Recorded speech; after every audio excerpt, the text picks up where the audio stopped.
আসসালামু আলাইকুম, ফারজানা ইয়াসমিন স্বাগত জানাচ্ছি এনটিভির সকালের খবরে। ক্রাউন সিমেন্ট শিরোনাম দেখছিলেন, এবার পুরো খবর। প্রধান উপদেষ্টা ডক্টর মোহাম্মদ ইউনূস বলেছেন, বিগত আওয়ামী লীগ সরকার দেশে আইএমএ জাহেলিয়াত প্রতিষ্ঠা করে গেছে, যার একটি নমুনা আয়নাঘর। যারা গুম ও আয়নাঘরে নির্যাতনের সাথে জড়িত তাদের বিচার করা হবে বলে জানিয়েছেন তিনি।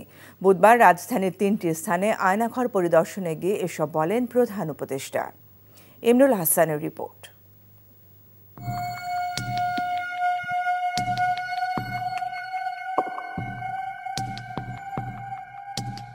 স্বৈরাচার শেখ হাসিনার বর্বরতা আর ফেসিবাদের সাক্ষী এই আয়নাঘর।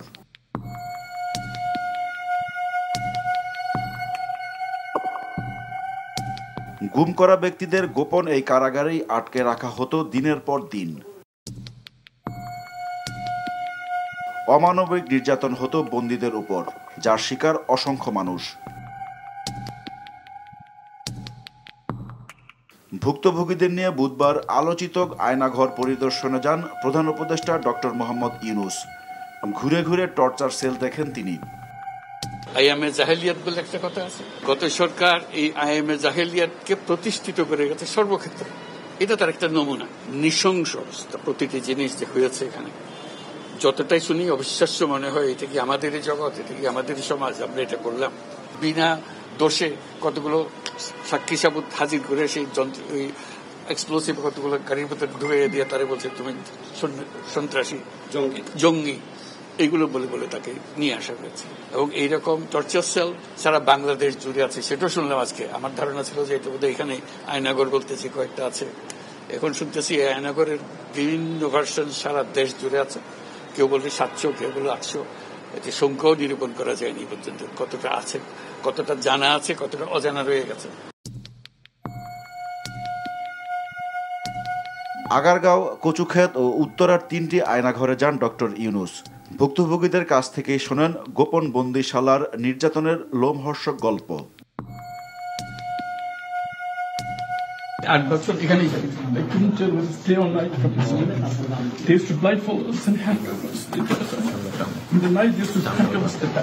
ডক্টর ইউনূস জানান, বিচারের মুখোমুখি করা হবে গুমের সাথে জড়িতদের।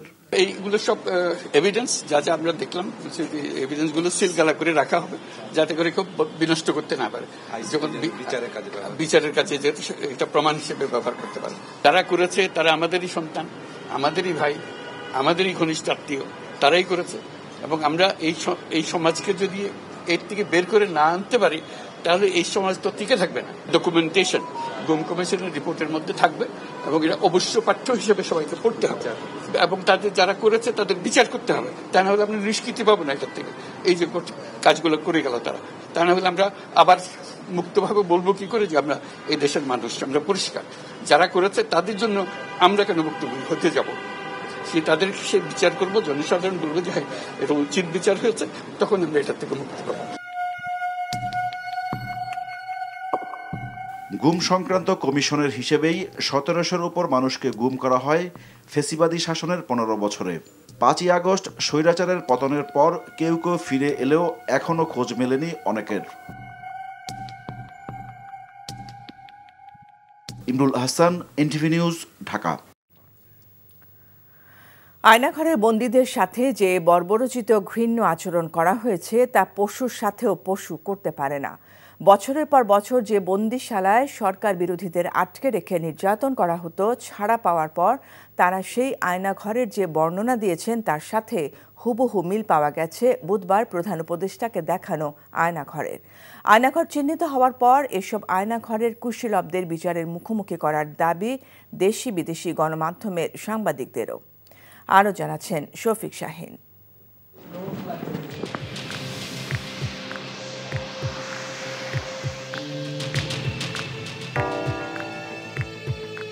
লোকচক্ষুর অন্তরালে আইনশৃঙ্খলা রক্ষাকারী বাহিনীর তৈরি করা এক বেআইনি বন্দিখানার দৃশ্য এটি। মানুষ হিসেবে এমন অন্ধকার ছোট্ট ঘরে থাকার কথা কেউ চিন্তাও করতে পারে না, কিন্তু শেখ হাসিনার শাসন আমলে বিরোধী মতের জন্য এরকম নরক নির্ধারিত ছিল।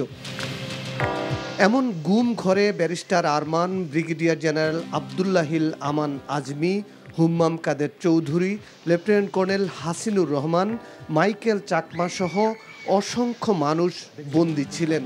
কেউ ৮ বছর, আবার কেউ ৮ দিন। সেই সব বন্দিখানা চিহ্নিত করেন ভুক্তভোগীরা। মানুষের সাথে মানুষ এরকম নিষ্ঠুর আচরণ করতে পারে? আমার তো মনে হয় যে শুধুমাত্র মানুষের পক্ষেই মানুষের সাথে এমন বীভৎস আচরণ করা সম্ভব, মানে বন্য পশু যেটা আমরা বলি, এদের পক্ষে এইরকম মানে নির্দয় নৃশংস আচরণ করা সম্ভব নয়। আয়না ঘরে বন্দি রেখে ভিন্ন মতকে দমন করছে শেখ হাসিনা, এমন প্রামাণ্য চিত্র আন্তর্জাতিক গণমাধ্যমে তুলে ধরেন সাংবাদিক তাসনিম খলিল। তাদের প্রামাণ্য চিত্রে ভুক্তভোগীরা যে বর্ণনা দিয়েছেন, সেই বর্ণনার সাথে দেখানো আয়নাঘরের হুবহু মিল পাওয়া গেছে। এখন সরকারের উচিত আয়নাঘরের রক্ষকদের বিচার করা। বিশ্বাস করার যথেষ্ট কারণ আছে যে বাংলাদেশে ক্রাইমস এগেনস্ট হিউম্যানিটি হয়েছে। এটা আমি বা আপনি বা বাংলাদেশ সরকার বলছে না, এটা জাতিসংঘ বলছে। তো এই মুহূর্তে আমি মনে করি যে বাংলাদেশের সেনাবাহিনী বলেন, পুলিশ বাহিনী বলেন, র্যাব বলেন, প্রত্যেকের উচিত হবে যে নিজেদের প্রতিষ্ঠানের স্বার্থে প্রতিটা অপরাধীকে খুঁজে বের করতে গুম কমিশনকে সাহায্য করা। এখনো যারা গুমের শিকার, তাদের খুঁজে বের করার দায়িত্ব সরকারের বলে জানান এই সাংবাদিক। Shafiq Shahin, NTV news, Dhaka. World government সামিটে যোগ দিতে সংযুক্ত আরব আমিরাতের দুবাইয়ে পৌঁছেছেন প্রধান উপদেষ্টা ডক্টর মোহাম্মদ ইউনূস। বুধবার রাত ১:৩০টার দিকে প্রধান উপদেষ্টাকে বহনকারী এমিরেটস এয়ারলাইন্সের ফ্লাইটটি দুবাই আন্তর্জাতিক বিমানবন্দরে অবতরণ করে বলে জানিয়েছেন প্রধান উপদেষ্টা প্রেস সচিব শফিকুল আলম। দুবাই বিমানবন্দরে প্রধান উপদেষ্টাকে স্বাগত জানান সংযুক্ত আরব আমিরাতের ক্রীড়ামন্ত্রী আহমদ বেলহুল আল ফালাসি। এ সময় দুই দেশের মধ্যে খেলাধুলা এবং সংস্কৃতির ক্ষেত্রে দ্বিপাক্ষিক সহযোগিতা নিয়ে আলোচনা হয়। এর আগে বুধবার রাত 7:45টায় দুবাইয়ের উদ্দেশ্যে ঢাকা ছাড়েন প্রধান উপদেষ্টা ডক্টর মোহাম্মদ ইউনূস। সরকার সাংবিধানিকভাবে নির্বাচন কমিশনকে সহযোগিতা করলে এই সরকারের অধীনেই সুষ্ঠু নির্বাচন সম্ভব বলে মন্তব্য করেছেন বিএনপির স্থায়ী কমিটির সদস্য সালাউদ্দিন আহমেদ। বুধবার বিকেলে রাজধানীতে বিভিন্ন রাজনৈতিক দলের প্রতিনিধিদের সাথে আলোচনা সভায় তিনি আরও বলেন, ফ্যাসিবাদ বিরোধী সকল দলকে নিয়ে গণতান্ত্রিক রাজনৈতিক চর্চার সংস্কৃতি তৈরি করতে হবে। এ সময় দেশের সংকট মোকাবেলায় দাবি ওঠে দ্রুত নির্বাচনের। বিস্তারিত ইফতেখার রেজার রিপোর্টে। রাজধানীর বিজয়নগরে একটি হোটেলে সংকট থেকে মুক্তি পেতে রাজনৈতিক ঐক্যমতের বিকল্প নেই শীর্ষক আলোচনা সভায় অংশ নেন বিএনপি সহ বিভিন্ন রাজনৈতিক দলের শীর্ষ নেতারা। বিএনপির স্থায়ী কমিটির সদস্য সালাউদ্দিন আহমেদ বলেন, নির্বাচনকালীন নিরপেক্ষ সরকার না থাকলে নির্বাচন কমিশন যতই স্বাধীন হোক তা কাজে আসবে না।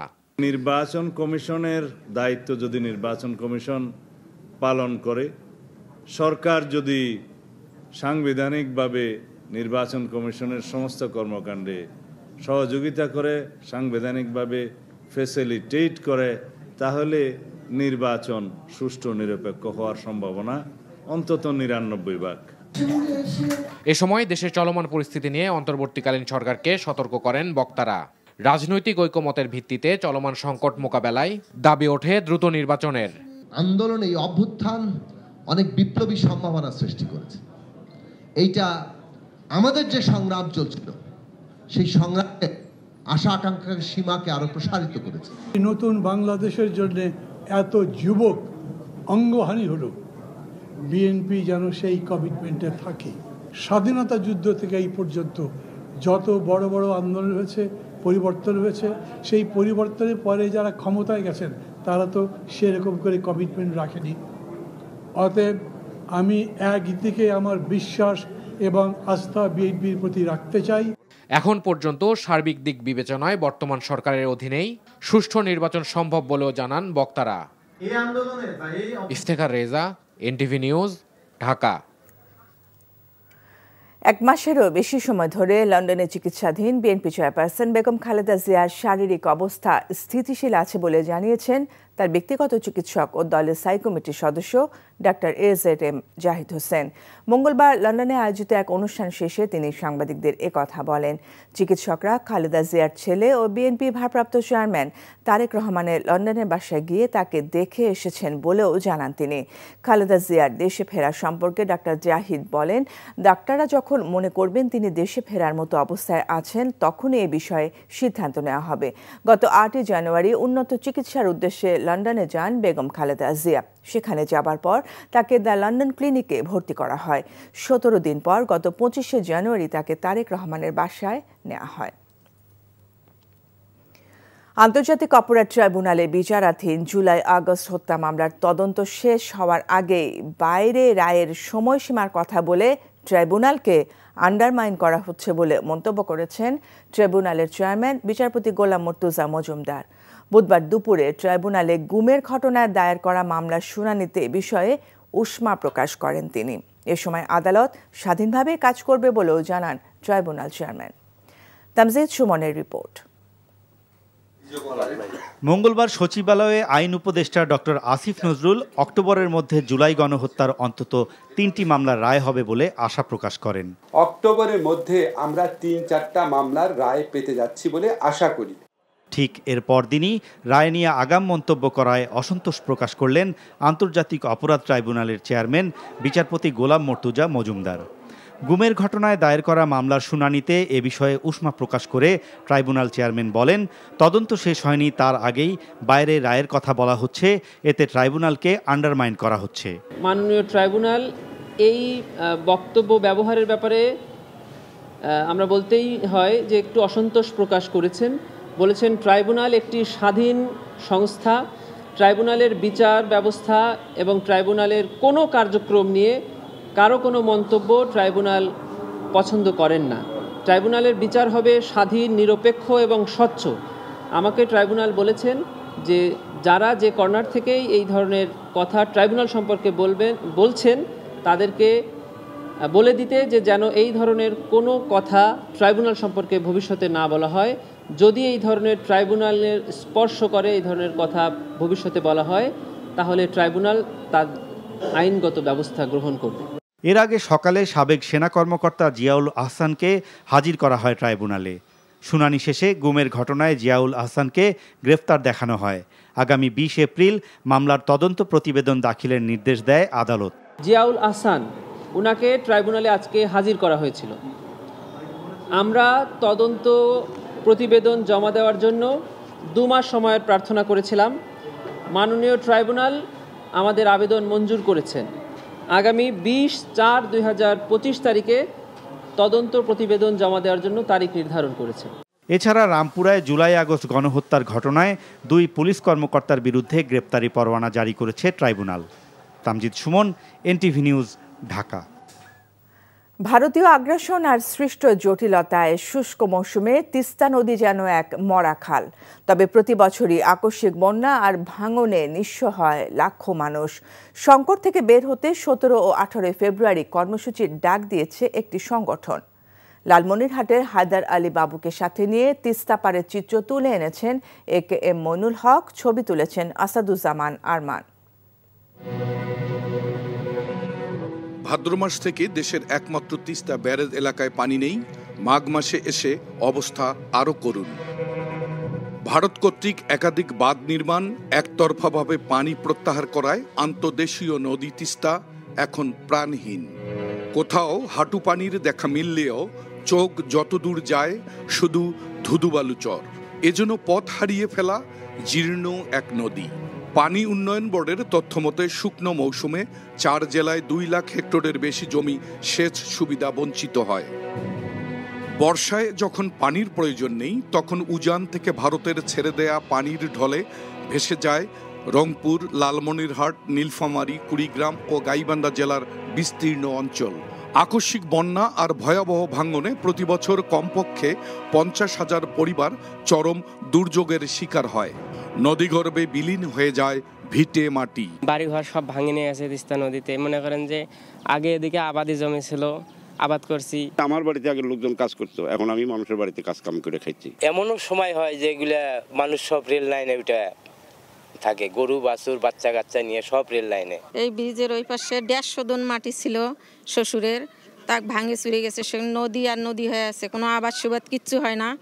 স্বৈরাচার শেখ হাসিনার 16 বছরে তিস্তা মহাপরিকল্পনার অনেক কথা গুণকীর্তন শুনলেও সবই যেন অমাবস্যার চাঁদ। তবে এবার সবকিছুর সমাধান চায় তিস্তা পাড়ের মানুষ। তিস্তা মহাপরিকল্পনা বাস্তবায়নের দাবিতে 17 ও 18 ফেব্রুয়ারি কর্মসূচির ডাক দিয়েছে তিস্তা নদী রক্ষা আন্দোলন নামের একটি সংগঠন। কর্মসূচি সফল করতে চলছে প্রচারণাও। তিস্তার পাড়ের মানুষ আজকে গৃহহারা, বাড়িহারা, সম্পদহারা, ছিন্ন মূলে পরিণত হয়েছে। সমস্ত জনগোষ্ঠী আজকে সমস্বরে ডাক দিয়েছে যে তিস্তা মহাপরিকল্পনা বাস্তবায়ন করা হোক, এবং সেটাই আমাদের দাবি। তিস্তা পাড়ের জনগণের একটাই চাওয়া পাওয়া যে তিস্তা প্রকল্পটা যে বাস্তবায়িত হয়, এখানে একটা অর্থনৈতিক একটা গতি ফিরে পাবে, এখানে অনেক শিল্প কলকারখানা গড়ে উঠবে। 17 ও 18 ফেব্রুয়ারি লাগাতার 48 ঘন্টা আয়োজন করেছে দুই পাড়ের 115 কিলোমিটার ব্যাপী এলাকায় জনতার সমাবেশ। AKM Mainul Haque, NTV news, Charkaunia, Rangpur.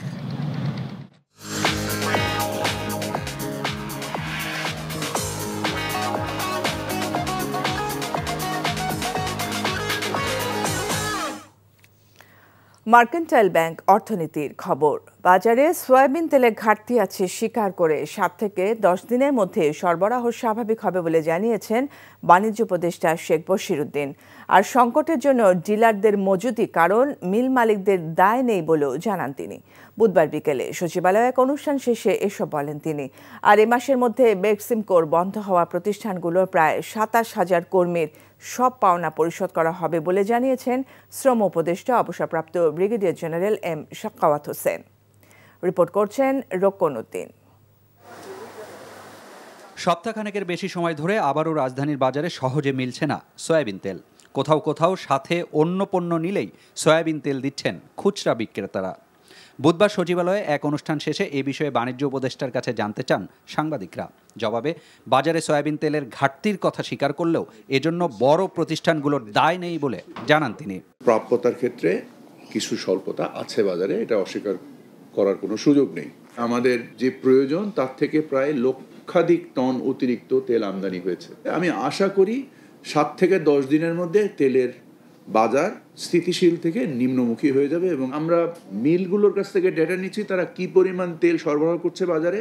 আমরা দেখছি যে প্রয়োজনের থেকেও অতিরিক্ত তেল তারা সরবরাহ করছে খুচরা পর্যায়ে, এবং যারা ডিলার্স আছেন এনারা সবাই এক ধরনের মজুদে অনুপ্রাণিত হন। এ সময় সাংবাদিকদের প্রশ্ন ছিল রমজানে প্রয়োজনীয় পণ্যের দাম আবারও বাড়বে কিনা। প্রত্যেকটা পণ্যের মূল্য আরও কমবে।